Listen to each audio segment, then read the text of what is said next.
Every year growing up, our mother would take us to a different national park. That's a true story. It was amazing and it gave us an incredible appreciation for nature and the parks themselves. Some of the most amazing sights in the whole world can be found at these parks, and of course, many pictures are taken at them.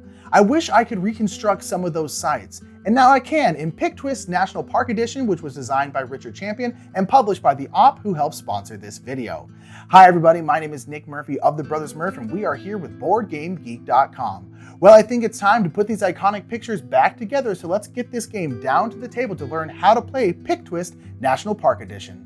PicTwist National Park is a spatial puzzle picture rearranging game where players will be given a jumbled up picture of an iconic national park, and they will need to play action cards to swap things around and get their picture back into place. But before we get into how to play, let's go over the setup. Each player will get a picture of a national park. These are double-sided and the player may choose either picture to play with. There's no difficulty difference between the pictures, so just choose whichever one you think is the prettiest. Set the 9 corresponding picture tiles in front of you, making sure that they all match the picture you've chosen. You will then shuffle and rotate the tiles without flipping them over. Do this in as random way as possible, really getting them mixed up. Then assemble them into a 3x3 grid. Once this is done, cover up the grid with the reference picture. All players will then move one seat to the left. Give each player a set of matching action cards and a design frame, and place the frame beside the photo. Set the sand timer in the middle of the table, and we're ready to begin. Once all players are ready, the youngest player will say 3, 2, 1, go!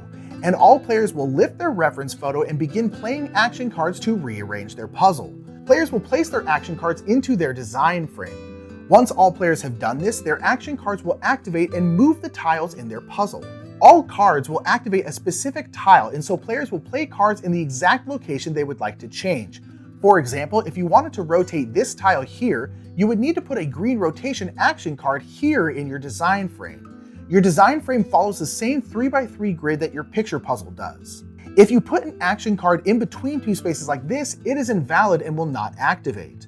A player may play as many or as few cards as they would like, as long as they all fit within the design frame, though it is generally not suggested to use 0 action cards for obvious reasons.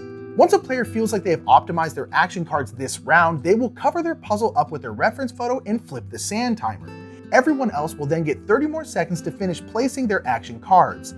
Once the sand timer runs out of time, everyone must immediately cover their puzzle with their picture. Now it's time to reconstruct.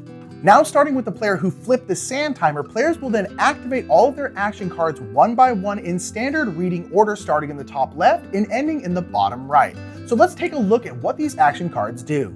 There are 3 different types of action cards. Green cards will allow you to rotate a tile, blue cards will allow you to move tiles, and red cards are powerful and will allow you to move and rotate tiles. Before we explain each card, let's quickly talk about how these cards work.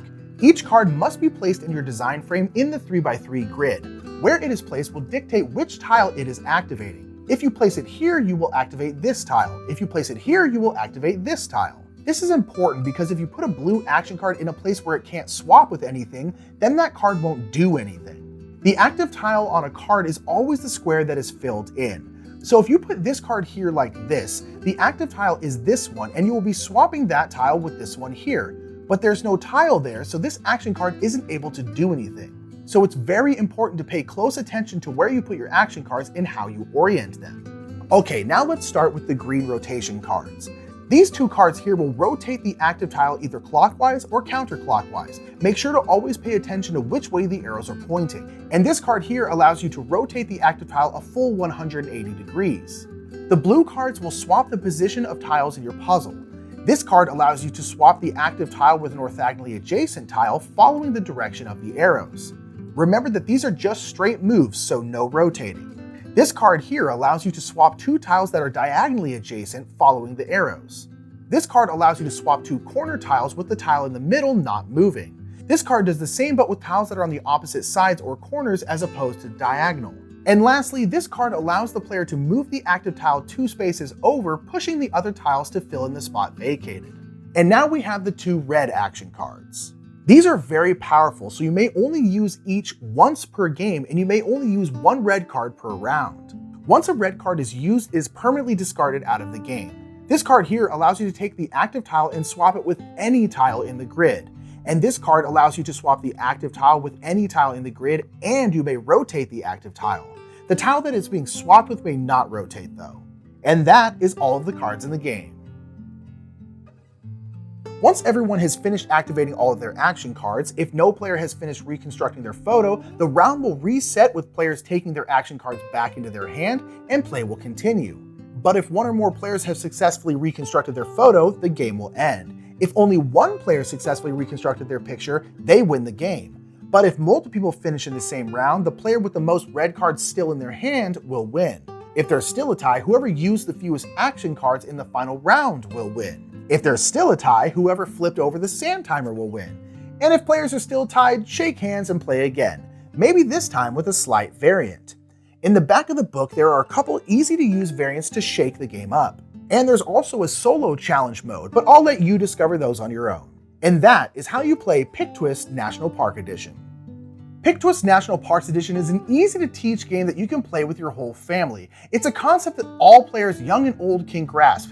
Make this jumble of tiles into that pretty picture of a national park, but you'll quickly find out that solving that puzzle is easier said than done. And if PicTwist National Park Edition seems like a puzzle you and your family would like to tackle, make sure to check out its page on BoardGameGeek.com and join in the discussion. And until next time, I've been Nick Murphy. We're here with BoardGameGeek, and that is how you play PicTwist National Park Edition. Have a great day.